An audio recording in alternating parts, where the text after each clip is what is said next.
Hello students, I am Nadeem Khan and you are watching my YouTube channel. Students, आज हम एक और नया चैप्टर क्लास 10th का एक्सप्लेन करने वाले हैं और ये चैप्टर बहुत ही इंटरेस्टिंग है और बहुत ही ज़्यादा इम्पोर्टेंट भी है। इससे संबंधित बोर्ड परीक्षा में क्वेश्चंस बहुत ज़्यादा पूछे जाते हैं। तो स्टूडेंट्स, आज का हमारा चैप्टर है on the face of it और जिसे लिखा है एक इंग्लिश ऑथर यानी एक अंग्रेजी लेखिका ने और जिनका नाम है सुसान हिल और उनका बर्थ प्लेस यानी उनका जन्म हुआ था इंग्लैंड यानी यूके में, जिसको यूके भी बोला जाता है आज के टाइम में, यूनाइटेड किंगडम। तो इस चैप्टर की जो कहानी है बहुत ही इंटरेस्टिंग है। इसमें दो डिफरेंट टाइप के दो पर्सन दिखाए गए हैं और दोनों ही किसी ना किसी तरीके से डिसेबल्ड हैं और उनके बीच में एक कहीं ना कहीं एक बॉन्डिंग है और क्या बॉन्डिंग है को इंटरेस्टिंग बनाती है। और आखिर तक इस चैप्टर की जो स्टोरी है कुछ इस तरीके से कि आखिर तक एक सस्पेंस बना रहता है कि आखिर में अंत होगा क्या। तो स्टूडेंट्स, शुरू करते हैं इस चैप्टर की समरी। ये जो कहानी है on the face of it, ये एक ऐसी लड़की की कहानी है जिसका चेहरा बहुत बचपन में ही झुलस जाता है तेजाब की वजह से और जिसकी वजह से सभी लोग उससे नफरत करते थे। धीरे धीरे उसका जो कॉन्फिडेंस होता है वो धीरे धीरे उस बच्चे का बहुत ही कम होता चला जाता है और वो सभी से कतराने लगता है अपने आप को या सभी से अपने आप को दूर रखने की कोशिश करता है। और इसी दौरान उसकी एक व्यक्ति से मुलाकात होती है जिनका नाम मिस्टर लैम्ब है। उस लड़के की लाइफ में परिवर्तन आता है जब वो उस व्यक्ति से मिलता है मिस्टर लैम्ब से और उसे वो बहुत सारी बातें बताता है उसकी क्वालिटीज के बारे में। तो स्टूडेंट्स, ये जो चैप्टर है ये 3 सीन में, यानी ये जो पूरी कहानी है 3 सीन में है, 3 दृश्यों में है। बात पहले दृश्य से शुरू करते हैं। पहले दृश्य में ही जो एक लड़का है डेवी नाम का, जो कि एक टीनेजर बॉय है और वो अपने घर से भाग कर आता है, अपना आत्मविश्वास भी खोए हुए है और साथ ही साथ वो कहीं से अपने आप को बचा कर लेके आया है, एक तरीके से किसी से डर कर भाग कर आया है। और भाग कर आकर वो एक बगीचे की दीवार को कूदकर और बाग में प्रवेश कर देता है। बाग में जब वो बाग में प्रवेश करता है तो धीरे धीरे वो उस बाग का चक्कर लगाना शुरू करता है। बाग के चक्कर लगाने के दौरान वो एक झाड़ी के पास पहुंचता है। वहां जैसे ही वहां जाकर वो रुकता है और रुकने के बाद वो कहता है कि थैंक गॉड यहाँ पे कोई नहीं है। जैसे ही वो इतना कहता है उसे पीछे की तरफ से एक आवाज आती है। वो कहते हैं आप कैसे कह सकते हो कि यहाँ पे कोई नहीं है, मैं भी तो यहाँ पर हूँ। मैं लड़का टेरी कहता है कि मुझे लगा कि इस घर में कोई नहीं है। तो जवाब में वह व्यक्ति जिसका नाम मिस्टर लैम्ब है वो कहते हैं कि बात तो सही कह रहे हो आप, क्योंकि घर में कोई नहीं है, क्योंकि इस समय घर खाली है और मैं भी बाहर ही हूँ, बगीचे में ही हूँ, तो इस तरीके से घर में कोई नहीं है। उसके बाद उन दोनों के बीच में बातचीत होनी शुरू होती है और मिस्टर लैम्ब उससे कहते हैं कि तुम एक चोरों की तरह यहाँ क्यों आए हो और जबकि दरवाजा खुला हुआ है इस बगीचे का। तो जवाब में डैडी कहता है कि नहीं, कि मैं कोई चोर नहीं हूँ और ऐसा नहीं है कि जो चोर होते हैं वो ढूंढकर अंदर आते हैं। तो उसके जवाब में मिस्टर लैम्ब कहते हैं नहीं, आप चोर नहीं हो, छोटे बच्चे होते हैं वो चोर होते हैं। जब वो ऐसा कहते हैं तो डैडी जवाब में कहता है कि नहीं, मैं कोई छोटा बच्चा भी नहीं हूँ। उसके जवाब में मिस्टर लैम्ब कहते हैं कि मुझे पता है कि तुम 13 साल के एक लड़के हो। तो जवाब में डैडी कहता है नहीं, मैं 13 साल का नहीं हूँ बल्कि 14 साल का एक लड़का हूँ। मिस्टर लैम्ब बताते हैं कि ये मेरा बगीचा है, इस बगीचे के अंदर जितने भी घास पेड़ पौधे फूल सब जितने भी हैं ये सब मेरे ही द्वारा उगाए हुए हैं। इसी दौरान बातचीत करते करते ही वो कहते हैं कि तुम यहाँ पर इस तरीके से जो और बच्चों की तरह आए हो, इसलिए मुझे तुम्हारे साथ भी सिंपैथी लगाव है और इसीलिए तुम भी खेल सकते हो यहाँ पे। उससे कहता है कि ऐसा लगता है जैसे कि तुम डर गए हो।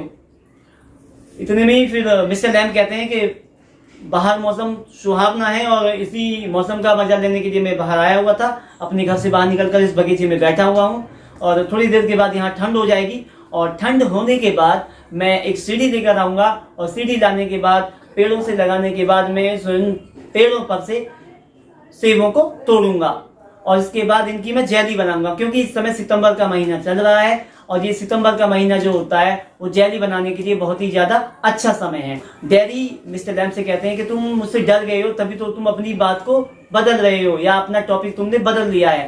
तो जवाब में मिस्टर लैम्ब कहते हैं कि नहीं नहीं, मैं डर नहीं रहा हूँ, बल्कि मैं तो तुम्हारे साथ सिंपैथी रख रहा हूँ। उसने कहा नहीं, तुम डर रहे हो जैसा कि और लोग मुझसे डरते हैं, और मैं खुद भी डर जाता हूँ जब मैं अपने इस चेहरे को देखता हूँ। जब वो चेहरे की बात करता है लड़का, मिस्टर लैम कहते हैं कि ऐसा लगता है कि जैसे तुम्हारा चेहरा आग से जल गया है। जवाब में डैडी कहता है कि नहीं, मेरा चेहरा आग से नहीं जला है, बल्कि इस पर तेजाब गिर गया था, तेजाब की वजह से मेरा आधा हिस्सा जो है वो झुलस गया है। इसी दौरान फिर उनके बीच में बातचीत होती रहती है। मिस्टर लैम कहते हैं कि तुम्हारा चेहरा इतना ही बुरा नहीं है, और मुझे हर बुरी चीज से या अच्छी चीज हो सभी से मुझे लगाव है, चाहे वो कैसी भी हो। तो उसने कहा, उसके अलावा फिर मिस्टर लैम कहते हैं कि मेरे इस बगीचे के अंदर जो जितने भी पेड़ पौधे हैं हर तरह के हैं, छोटे पौधे, बड़े पौधे, जंगली पौधे, अच्छे पौधे, फल फूल सभी मुझे पसंद है, चेहरा पसंद है।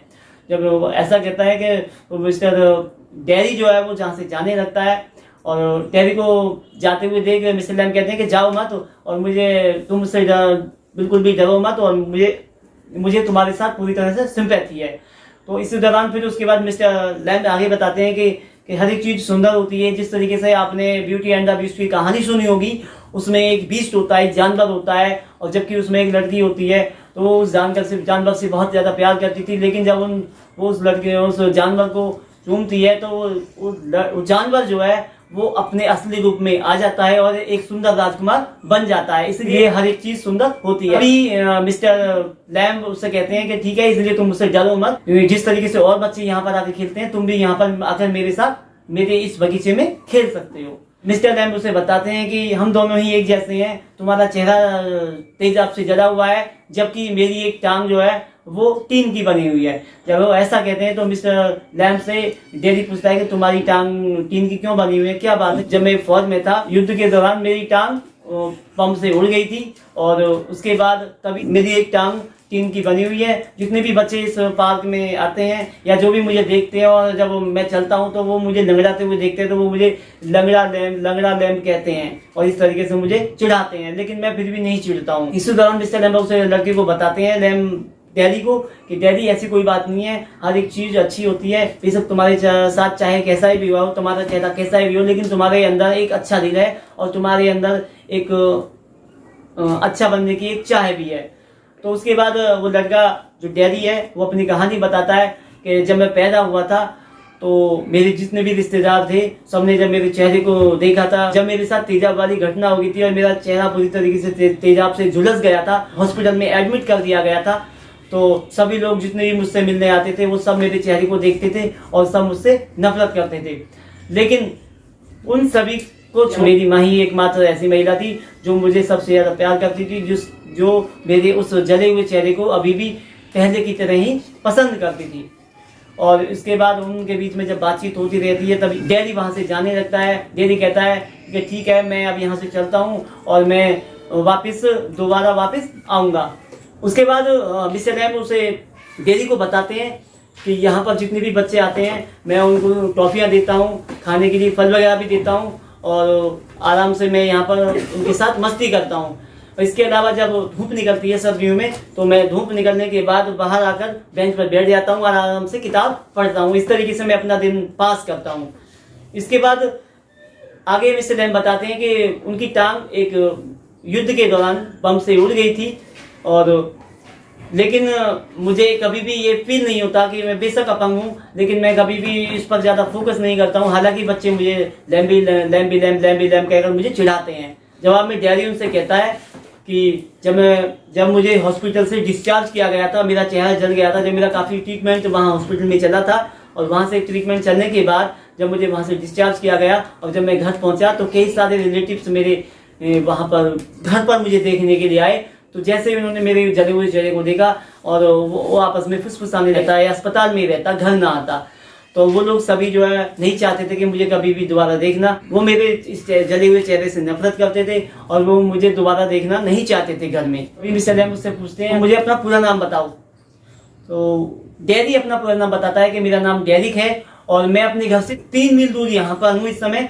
मैं अपनी माँ को बिना बताए यहाँ पर चला आया हूँ और मेरी माँ इस समय बहुत ज्यादा परेशान हो रही होगी, मेरे लिए जगह जगह खोजती फिर रही होगी, इसलिए मुझे अब घर जाना पड़ेगा। डैडी मिस्टर लैम से ये सब कहता है तो मिस्टर लैम कहते हैं ठीक है, कोई बात नहीं, अब आप जा सकते हो।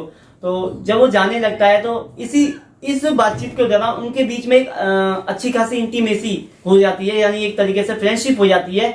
तो वो कहीं ना कहीं एक दूसरे से टच में आ जाते हैं और एक दूसरे के कैरेक्टर से काफ़ी ज़्यादा प्रभावित हो चुके होते हैं।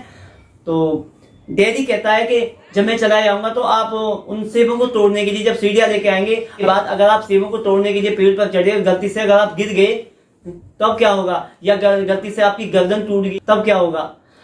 तो जब वो ऐसा कहते हैं तो मिस्टर लैम कहते हैं कि उसकी चिंता मत करो, क्योंकि मैंने लगातार कई साल से इसी की प्रैक्टिस कर रहा हूँ, तो इसलिए ऐसी कोई परेशानी की बात नहीं है, मैं आसानी से अब जंगली सेबों को पेड़ों पर से तोड़ सकता हूँ। ऐसा कहने के बाद मिस्टर लैम उसे इस तरीके से संतुष्टि देते हैं। लेकिन जैसे ही वो ये बात कहते हैं, डैडी कहता है कि ठीक है, मैं अपनी माँ को बताने के बाद मैं वापस आऊँगा और आप मेरा इंतजार कीजिएगा, तो अगर आप बुरा न माने तो मैं आपकी सहायता कर सकता हूँ। जब वो ऐसा कहता है तो मिस्टर लैम कहते हैं ठीक है, तुम मेरी सहायता कर सकते हो। डैडी कहता है कि पहले मुझे अपने घर जाना पड़ेगा, क्योंकि मैं अपने घर से इस समय 3 मील दूर हूँ और मैं अपनी माँ को बिना बताए यहाँ पर आया हूँ, इसलिए मुझे अपने घर वापस जाकर अपनी माँ को बताना पड़ेगा, उसके बाद मैं दोबारा वापस यहाँ पर आऊँगा। तो इन शब्दों के साथ कहने के बाद डैडी वहाँ से चला जाता है। तो चैप्टर का दूसरा सीन शुरू होता है डैडी के घर से, जहाँ डैडी की माँ उसका इंतजार कर रही है। जब डैडी अपने घर जाता है तो अपनी माँ को ये सारी बातें बताता है कि मैं वहाँ से आया हूँ, मिस्टर लैम से मिला हूँ, और इस तरह की बातें बताया कि वो काफ़ी एज्ड व्यक्ति हैं और उन्हें बहुत ही ज़्यादा हेल्प की आवश्यकता है। तो उसकी माँ उसको मिस्टर लैम की बातों को सुनकर या मिस्टर लैम के बारे में सुनकर काफ़ी ज़्यादा परेशान हो जाती है और अपने बेटी डैडी से कहती है कि तुम्हें वहाँ नहीं जाना है। तुम्हें पता है कि हमें यहाँ रहते हुए 3 महीने हो चुके हैं और मैंने उस बूढ़े आदमी मिस्टर लैम के बारे में तरह तरह की बातें सुनी हैं, और वो एक बड़े से मकान में रहता है और जिसमें अंधेरा बहुत, जब दिन में जिसके अंदर बहुत ही ज़्यादा अंधेरा बना रहता है और वो अकेला रहता है, वहाँ कोई भी आता जाता भी नहीं है, इसीलिए तुम्हें वहाँ नहीं जाना चाहिए, तुम्हें अजनबियों से नहीं मिलना चाहिए, ऐसा कहती हैं। तो उसके जवाब में डैडी कहता है लेकिन माँ वो तो बहुत अच्छे इंसान है, तो तुमने उनके बारे में गलत सुना है। जब वो इस तरह की बातें बताता है डैडी, तो उसकी माँ कहती है कि तुम मुझे बताओ मत, जो वैसा मैं तुमसे कहती हूँ वैसा करो, तुम्हें वहाँ नहीं जाना है और तुम्हें सिर्फ यहीं रहना है, और मैं तुम्हारी कई सारी नादानियों को अब तक बर्दाश्त करती हुई आई हूँ, लेकिन अब तुम्हारी कोई भी शिकायत है, किसी तरह की कोई भी मिसबिहेव मुझे बिल्कुल भी बर्दाश्त नहीं करूँगी, और अगर मैंने एक बार मना कर दिया है तो तुम्हें घर से बाहर नहीं जाना है। लेकिन डैडी जो कि इरादा कर चुका था कि नहीं मुझे वापस जाना है, वो अपनी माँ से कहता है कि नहीं माँ मैं वहाँ जाऊँगा, और इस तरीके से कहने के साथ ही वो फटाफट है और दरवाजे की तरफ भागने के बाद एक धड़ाम के साथ दरवाजे को बंद कर देता है, और बंद करने के बाद वहाँ से भागता हुआ चला जाता है। क्यों? क्योंकि मिस्टर लैम और डैडी के बीच में जो बातें हुई थी कि मिस्टर लैम ने डैडी को समझाया था, बताया था काफ़ी कि तुम अपने मन के अंदर जो नेगेटिव थॉट्स हैं, विचार हैं, उन्हें बदल सकते हो, दुनिया की सोचने का जो तरीका है, नकारात्मकता, उसको बदल सकते हो अपने एक्शंस के जरिए। तो डैडी के अंदर एक ये कॉन्फिडेंस बन चुका था, मुझे जो करना है मैं करके रहूँगा और मुझे हर हाल में वो करूँगा और मुझे वो करना ही है, क्योंकि मैं सही हूँ और मुझे उससे कोई फर्क नहीं पड़ता कि कोई मेरे साथ है या नहीं है। तो इस तरीके से यहाँ पर दूसरा सीन समाप्त हो जाता है।